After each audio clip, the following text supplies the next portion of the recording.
In 2012, Capcom, the same company that gave us amazing games like Resident Evil and Street Fighter, would release a game called Dragon's Dogma. The action RPG hack and slash saw you play as the Arisen in an epic high fantasy world called Grancis. You take on the quest of defeating the dragon Grigori, and of course there's so much more to the game. However, it's been quite a long time since Dragon's Dogma first came out, but we're finally at the year where we're getting a Dragon's Dogma 2. It took 12 years, but the game looks absolutely fantastic. And if you couldn't tell from the title of this video, today we'll be talking about everything you need to know before Dragon's Dogma 2 comes out on March 22nd. So without a further ado, let's get right into today's video. Alright, let's talk story first, because obviously in a high fantasy action RPG we gotta talk story. Dragon's Dogma 2 will take place in a parallel world that mirrors the world of the first game. The main plot of Dragon's Dogma 2 isn't too deviant from its predecessor, because you play as the Arisen again as you embark on a perilous journey to retrieve a stolen heart from a dragon. The idea of dragons plays a big role in the story of the game, and game director Hideaki Itsuno said that the story is about constant rebirth and is focused on dragons. There are some things that are pretty similar to that of the first Dragon's Dogma game, but since this one takes place in a different world, there are a good number of differences as well. The world of Dragon's Dogma 2 is important to the story and plays a pivotal role in your character's life. There are two nations at the center of it all: Vermund, the human kingdom, and Batal, the Beastren nation. Vermund is where the Arisen must contend with a power struggle and a lot of politics. Batal, the Beastren world, is supposedly a rugged canyon nation that is home to these humanoid cat creatures that guess you could liken to the Khajiit from the Elder Scrolls games. Batal is led by Priestess Nadinia. Basically, as you play throughout the game, the Arisen finds themselves caught between both of these nations and their many differences, as well as their respective political challenges. It'll be interesting to see how the nations will be integrated into the story of the dragon, and maybe we'll get some really engaging conflicts to deal with throughout. Vermund is larger than Grancis from Dragon's Dogma, but it will be relatively similar in its aesthetics, meaning lush green fields and European-inspired architecture. Batal, on the other hand, will be a much more arid, dry landscape with desert locations and canyons and rugged mountains. Compared to the original Dragon's Dogma, there have been some changes made to the environmental and world aspects of the game. For instance, you can now break or alter environmental structures and terrain. This could be something like breaking dams that hold water to unleash floods. The world is also much more dynamic, with things like roving parties of adventurers that may either prove to be hostile or friendly. This is something that is obviously great for any open world to have, that sort of dynamic feeling.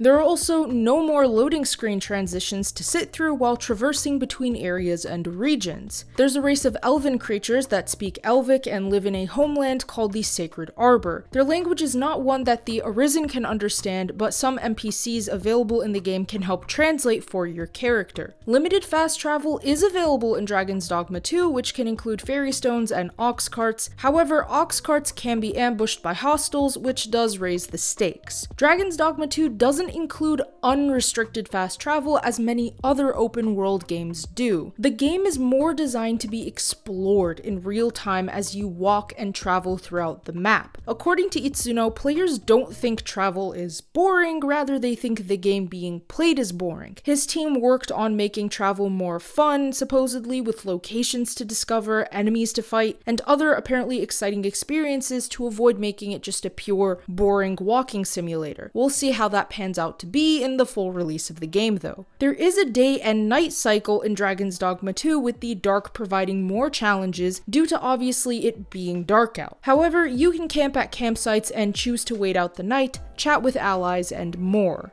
I don't know about you all, but for me, the most important part of an RPG game with customizable characters is the customization screen. I spent a really long time fixing up my Elden Ring character, my Dragon Age Inquisition character, my Dark Souls 3 character, my You know what? I think you get the idea by now. But what I'm trying to say is that character creation is always a big deal, and the character creator in Dragon's Dogma II looks absolutely fantastic. Now, if you want to try out the character creator, you can actually do that for free. Dragon's Dogma II did release a free character creator not too long ago, and you can basically just go in and mess around before the game releases. If you do end up buying the game itself, you can transfer the data from the character creator download into the full game, so you can just jump right on in without having to spend a good amount of however much time you need just messing around with sliders, you know? That's precisely what I did. The character creator is a very robust system with a lot of ins and outs to explore. There's plenty of things to do, and there's a lot of ways you can really design your character to make it look the way you wish. With the amount of presets there are, if you're not really into making a ton of changes, there are plenty of really good and interesting presets. However, there's also a lot of changes you can make to the way a character looks, so you can even do things like recreate celebrities, TV show characters, and more. In the character creator, you can design up to 5 Arisons and several pawns. The pawn is basically a companion that accompanies you throughout the game. This is also the point where you choose the name of your Arisen, the vocation they take up, which we'll talk about in a minute, and the way they sound when they speak. Personally, I had a lot of fun messing around with this very in-depth character creator, and I have to say, hats off to the devs for making the models so intricate and so realistic. It's honestly amazing to see the sorts of combinations you can make with the character models just by tinkering with some settings. Although you can make some really cool and awesome looking characters, you can also make some very interesting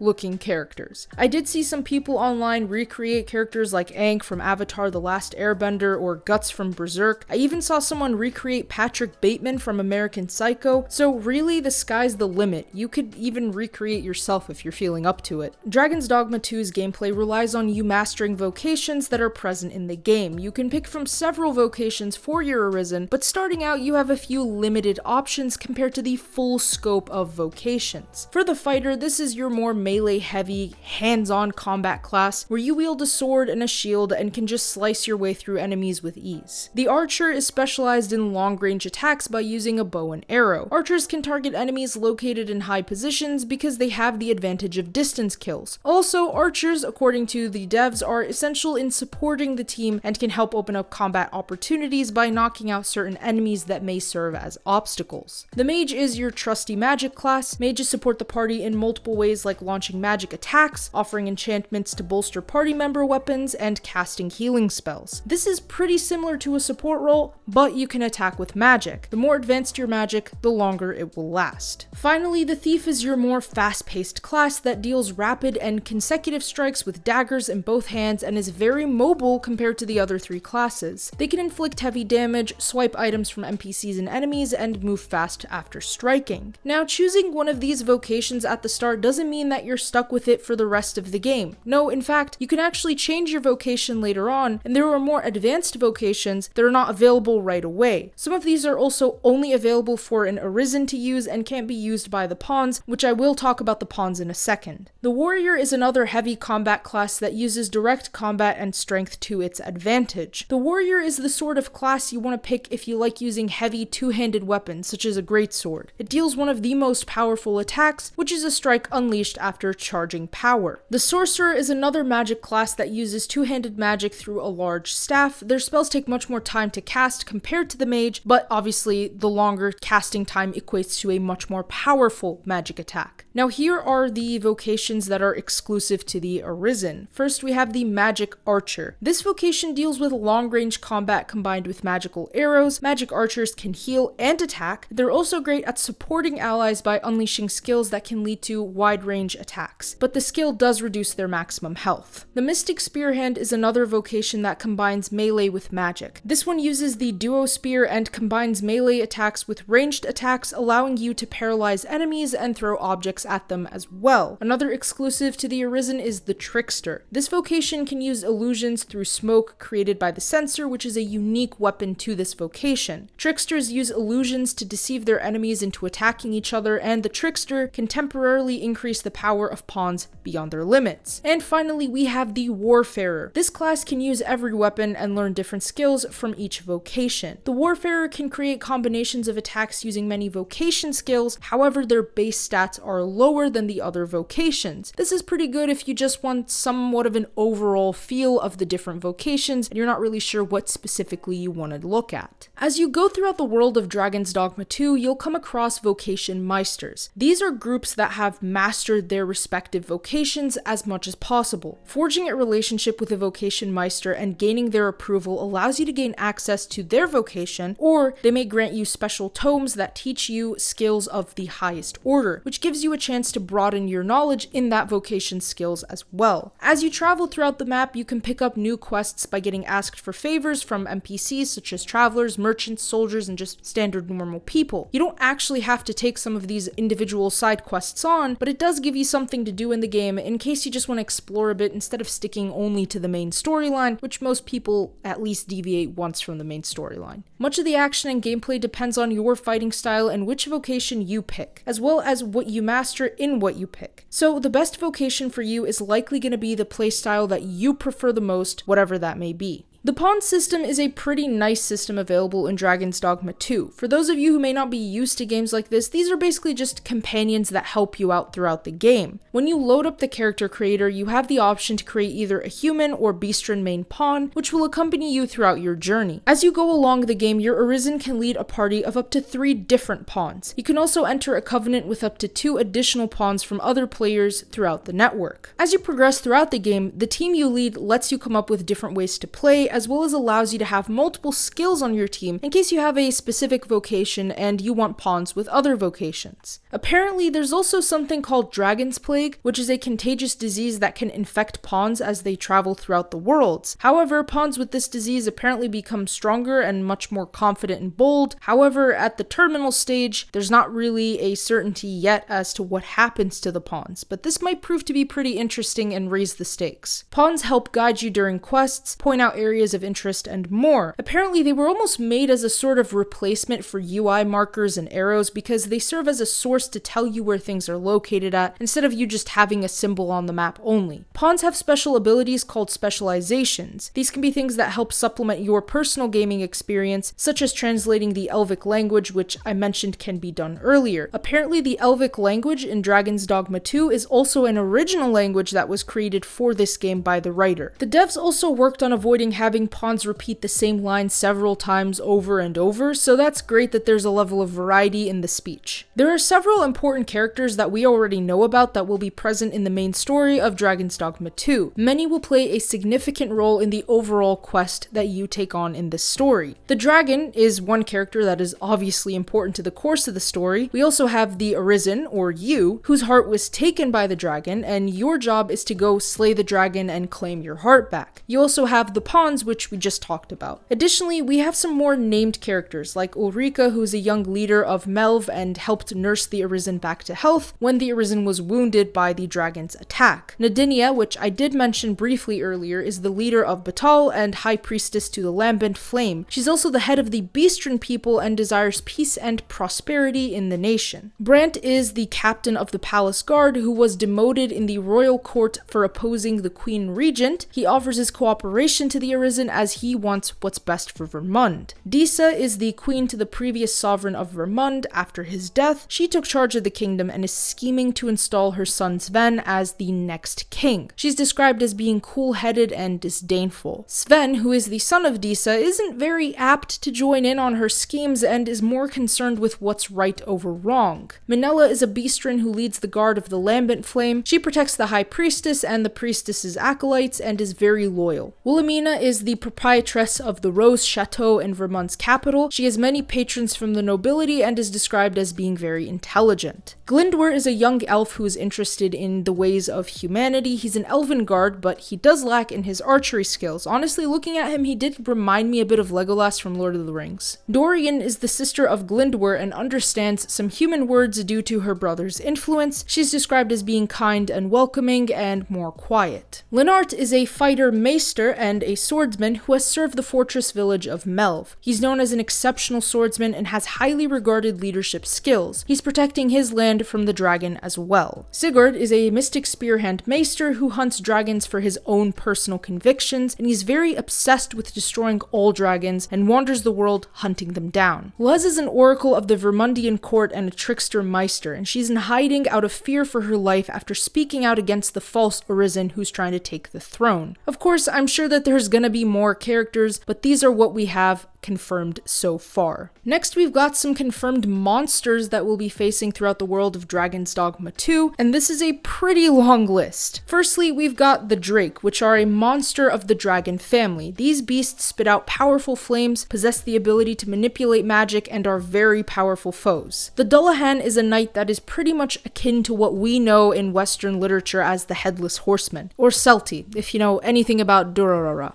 or however you pronounce that. The Dullahan is deadly with a sword and can stalk the living in the dark by transforming into black mist. Talos is a bronze giant from the legends that rises from the sea. It can traverse over long and treacherous distances easily and is a bringer of chaos. Also, it looks really cool. A wight is a spirit of a priest that holds a grudge and eventually becomes a sort of monster. Hiding in the dark, it casts powerful spells from the sky and wields a large amount of magic. A knacker is a type of goblin that wields a long weapon. These enemies can be agile on elevated terrain and are great at raiding from higher ground. Minotaurs are bull-headed monsters that can hit players with a battle axe or charge attack, and these attacks can be very powerful and even fatal. The Cyclops is a one-eyed giant that wields massive weapons with ease. Their eye seems to be the weak point though. Rattlers are four-legged beasts who have spiky rough backs and appear in mountainous areas. Their weak spot is on their stomach, which is not covered with that armor-like exterior. Choppers are another goblin type that lurk in the shadows of the deep forest. They are fast and great at ambushing. Griffins are monsters that have a lion's body but an eagle's wings. They can attack from the sky and are very powerful foes. The undead are basically just zombies that appear in the darkness and attack the living. They can easily be defeated with fire and holy attacks though. Skeletons are immortal monsters that wander in death. They have a curse placed upon them that allows them to just going, and they're also very fast. Slimes are, well, just slimes. They crawl slowly and can dissolve enemies that get in their way. You can't physically attack the slimes because that does nothing to the slimes. Ogres in Dragon's Dogma II are a bit different than the one that probably pops in your head when you hear the word ogre. In fact, these ogres are very strong, very quick, and they rush towards you. Also, they target more specifically female characters in the game. Golems are created by sorcerers and are made of rock structures that repel both magic and physical attacks. They can only be thwarted in movement by breaking metals on its body. The Chimera is a four-legged, three-headed monster that has the head of a lion, goat, and serpent. Each head has its own attack method, which can be biting, poison, and casting magic. The Saurian is a lizard-like creature that wields spear-like weapons. However, removing their tails makes them weak and makes them lose their will to fight. Harpies are flying creatures that have a female-like upper body. They hover above and can come down to strike you. They have screeching sounds that can make you fall asleep, which leaves you open to attack by their sharp talons. Wolves are, well, wolves. Not much of a difference in what wolves are like in the game than they are in real life. Hobgoblins are another job for Goblin Slayer apparently. Jokes aside, these goblins are stronger, have a much more developed stature, and can hunt prey with skill and ease. And finally, well, more goblins. Get it now, you filthy goblins! These guys are just goblins, just random goblins. They're not very smart, but they're pretty hostile. These basic grunts are small but ferocious, and now I'm not gonna make any more anime references. Dragon's Dogma II is being made on the Resident Evil engine, which if you've played any of the recent Resident Evil remakes that have been releasing, you'll know that those games look absolutely stunning and very realistic. In my opinion, this was a great choice by Capcom because you can just see from the character creator alone that this game has the potential to look absolutely gorgeous. Hideaki Itsuno is leading development as I mentioned earlier, and he also worked on Devil May Cry 5 and the original Dragon's Dogma from 2012. However, you don't actually need to play the first Dragon's Dogma at all to understand Dragon's Dogma 2 or to play it. It might help expand your understanding of the overall world, but it's not essential story-wise to play Dragon's Dogma in order to play Dragon's Dogma 2, which this is a pretty nice thing for newcomers. The game is priced at $70 USD for the base edition. Bump that up by $10 and you get the Deluxe Edition. Pre-ordering any edition of the game guarantees you a pre-order bonus, which is the Superior Weapons Quartet. The Deluxe Edition adds on something called a Boon for Adventurers New Journey Pack. This includes things like camping gear, 1500 Rift Crystals, and other bonuses. It's important to note that most of these things will be available for purchase later, or may be available in some capacity later down the line, so you might have a chance to grab these bonuses later. The game is releasing on the Xbox Series X/S, PlayStation 5, and PC. The game also comes with voice lines that are recorded in both English and Japanese, in case you want to hear Japanese voice lines instead of English. I don't know, that's up to you. Honestly, from what I've seen so far, Dragon's Dogma II is shaping up to be a very interesting and quite potentially an amazing game. Honestly, it's one I'm very much looking forward to reviewing this year, and is one of the most intriguing looking games for me thus far in 2024. I love that high fantasy vibe that it has, and I love how it reminds me a lot of Lord of the Rings, and even something like Skyrim to some capacity. I think it has a lot of potential, and I really hope that it delivers on that potential, though I typically find that Capcom games don't disappoint me, so I do have a lot of faith that it will be a very good game. My only concern is the travel time so far. With the map being as large as it is, I'm hoping that the traveling doesn't get boring quickly. But if the world is as dynamic as Itsuno is making it out to be thus far, then I have a feeling it'll be alright at the end of the day. And with that being said, thank you all for watching. If you enjoyed that video, feel free to leave a like and subscribe with notifications set to all so you never miss out on a single upload. Comment below what you think about Dragon's Dogma 2 so far. Don't forget to check out our website for gaming news, entertainment, and more. The link to that, as well as all our other links, are in the description below. Thanks again, and I'll see you all in the next video.